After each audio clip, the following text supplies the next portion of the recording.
Assalamualaikum warahmatullahi wabarakatuh. Perkenalkan, nama saya Mamuddin dari Prodi Perbankan Syariah semester 6. Saya di sini akan membahas tentang PSAK 103, yaitu salam. Salam merupakan salah satu akad dalam akuntansi syariah yang dimana pembeli membayar terlebih dahulu atas suatu barang yang perincian dan mutu dari barang tersebut jelas. Sedangkan barangnya baru akan diserahkan pada saat tertentu di kemudian hari. Akad salam sering diserahkan pada saat tertentu di kemudian hari. Akad salam sering juga ditemukan pada saat transaksi barang hasil pertanian yang memerlukan waktu untuk memproduksinya. Dengan adanya akad salam ini mampu memfasilitasi pembelian barang tersebut. Dalam akad salam dikenal juga istilah salam paralel. Salam paralel ini merupakan transaksi jual beli barang yang melibatkan dua transaksi salam. Namun akad salam masih minim digunakan di bank syariah.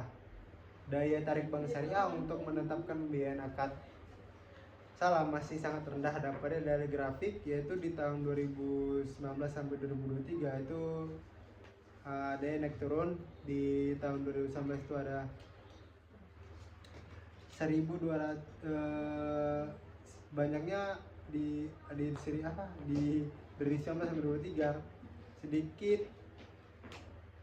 Di OJK itu yang memakai salam.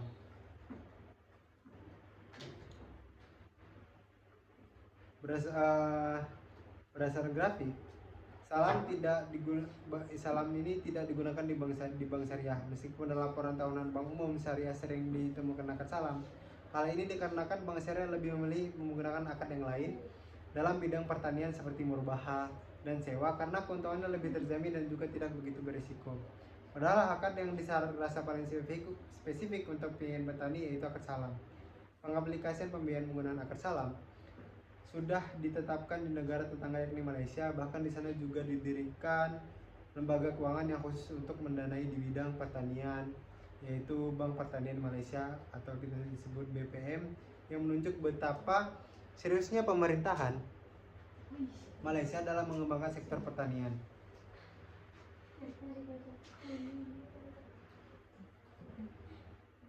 Selanjutnya saya akan membahas konsep dasar PSAK 103.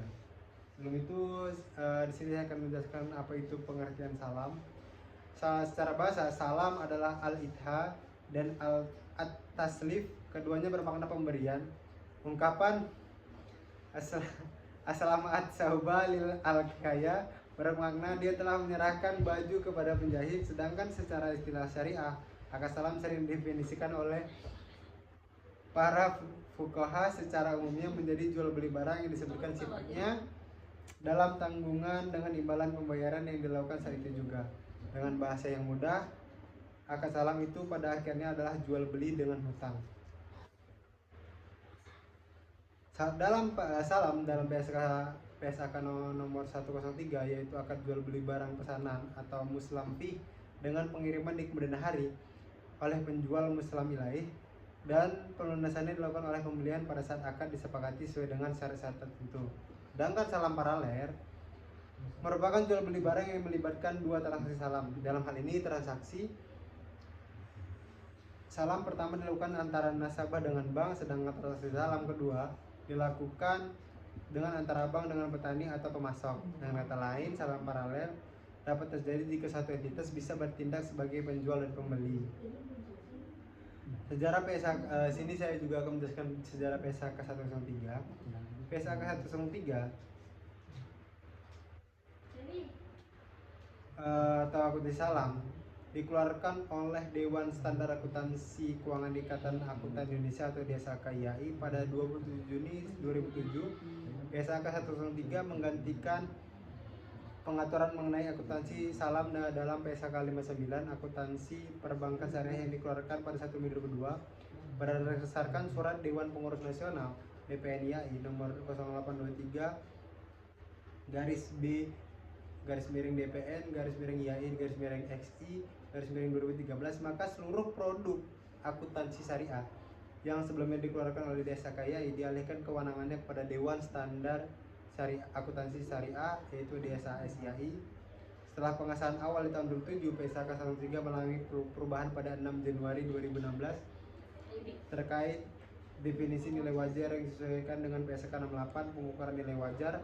Perubahan ini berlaku efektif 1 Januari 2017 secara retrospektif.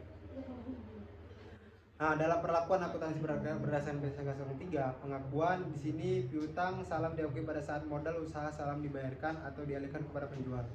Modal usaha dapat berupa kas atau aset non kas. Modal usaha salam dalam bentuk kas diukur sebagai jumlah yang dibayarkan, sedangkan modal usaha salam dalam bentuk aset non kas diukur sebagai nilai wajar. Di dalam pengukuran, piutang salam diakui pada saat modal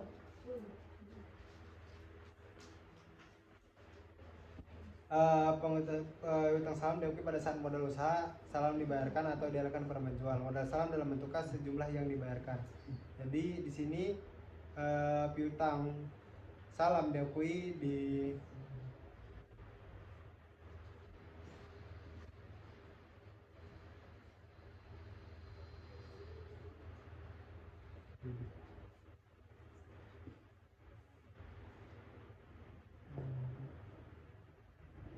piutang salam di jurnal salam itu dari piutang salam itu ditaruh di debit, sedangkan kas itu ditaruh di kredit. Satunya jika modal salam dalam bentuk aset non kas diukur sebagai nilai wajar, selisih antara nilai wajar dan nilai tercatat aset non kas yang diserahkan diakui sebagai keuntungan atau kerugian pada saat penyerahan modal salam. Pencatatan apabila nilai wajar lebih kecil dari nilai tercatat. Jadi di situ juga dari piutang salam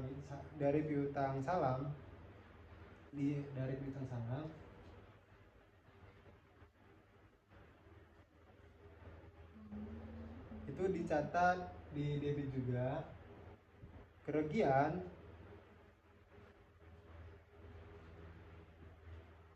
dicatat di kredit, di debit, sedangkan kas aktiva non kasnya dicatat di kredit. Selanjutnya, apabila nilai wajar lebih besar dari nilai tercatat, maka piutang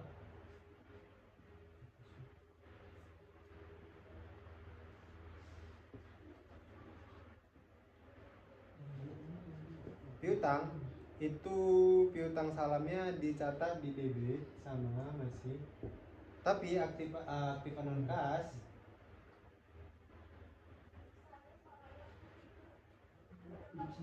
itu dicatat di kredit, lalu keuntungan juga dicatat di kredit. Lalu penerimaan barang pesanan, jika barang pesanan sesuai dengan akad maka dinilai sesuai nilai yang disepakati. Itu ditulis aset salam dalam jurnal itu di debit, sedangkan piutang salam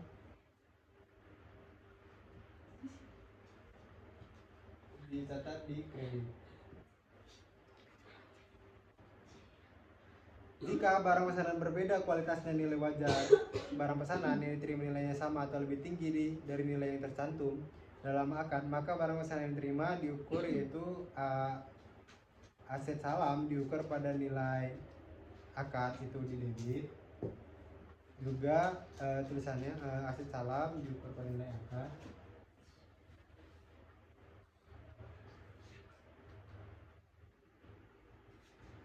Ditulis di debit, sedangkan piutang salam itu ditulis di kredit. Tapi nilai barang dari barang pesanan yang diterima lebih rendah dari nilai yang tercantum dalam akad, maka barang pesanan yang diterima diukur dengan nilai wajar pada saat diterima dan selisihnya diakui sebagai kerugian. Di sini kita tulis di jurnalnya.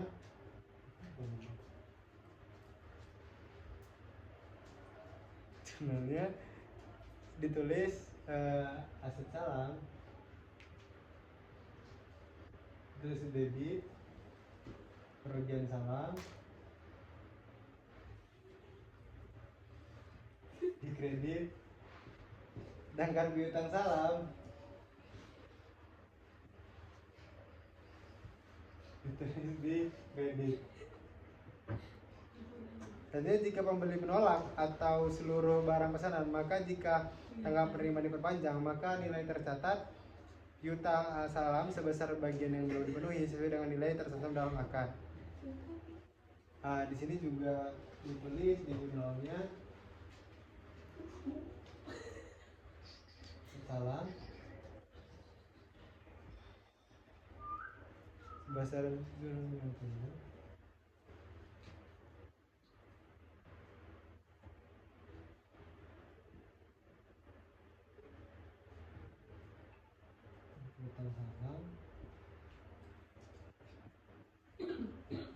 sini hasil salamnya atau sebesar jumlah yang diterima dicatat di debit, sedangkan piutang salam dicatat di kredit. Dalam penyajian, pembeli menyajikan modal usaha salam diberikan sebagai piutang salam. Piutang yang harus dilunasi oleh penjual karena tidak dapat memenuhi kewajiban dalam transaksi salam disajikan secara terpisah dari piutang salam. Persediaan yang diperoleh melalui transaksi salam diukur sebagai nilai terendah biaya perolehan dan nilai bersih yang dapat direalisasi. Apabila nilai bersih yang dapat realisasi lebih rendah dari biaya perolehan, maka selisih diakui sebagai kerugian. Dalam pengungkapan besarnya modal usaha salam, baik yang dibiayai sendiri maupun yang dibiayai secara bersama-sama dengan pihak lain, jenis dan kuantitas barang pesanan. Ketiga, pengungkapan lain sesuai dengan PSK nomor 11 tentang penyajian laporan keuangan. Dalam akuntansi penjual,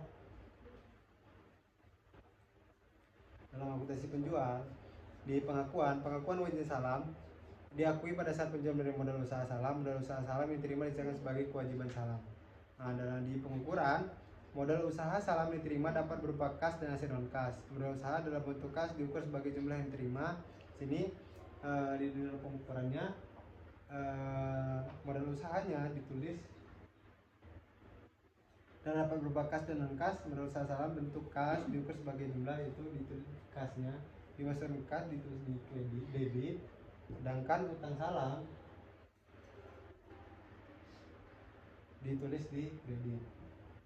Sedangkan modal usaha salam dalam bentuk kas dan non kas diukur sebagai nilai wajar. Sama keterangannya di dalam ketika modal usaha dalam bentuk aset non kas diukur sebagai keterangannya aset non kas dalam nilai wajar ditulis di debit, sedangkan utang salam ditulis di kredit. Jika akad salam dibatalkan sebagai itu seluruhnya, maka piutang salam berubah menjadi piutang yang harus dilunasi oleh penjual sebesar tidak dapat dipenuhi. Di sini aset ditulis di jurnalnya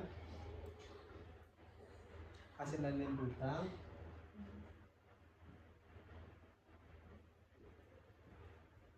Tulis di kredit, sedangkan piutang salam ditulis di kredit. Hanya jika salam dibatalkan sebagian atau seluruhnya dan pembeli mempunyai jaminan atas barang pesanan serta hasil penjualan tersebut lebih kecil dari nilai salam, maka nilai selisih antara nilai tercatat piutang salam dan hasil penjualan jaminan tersebut diakui sebagai piutang kepada penjual. Di sini di jurnalnya dicatat kas dicatat di kredit, aset lain-lain juga dicatat di kredit, dan piutangnya dicatat di kredit.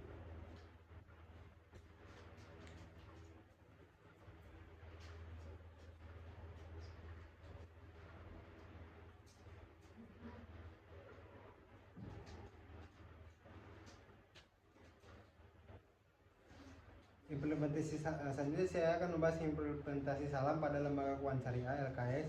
Jual beli dengan menggunakan akad salam dapat praktik di lembaga keuangan syariah LKS. Adalah akad salam paralel. Salam paralel merupakan transaksi pembelian atas barang tertentu oleh nasabah kepada LKS.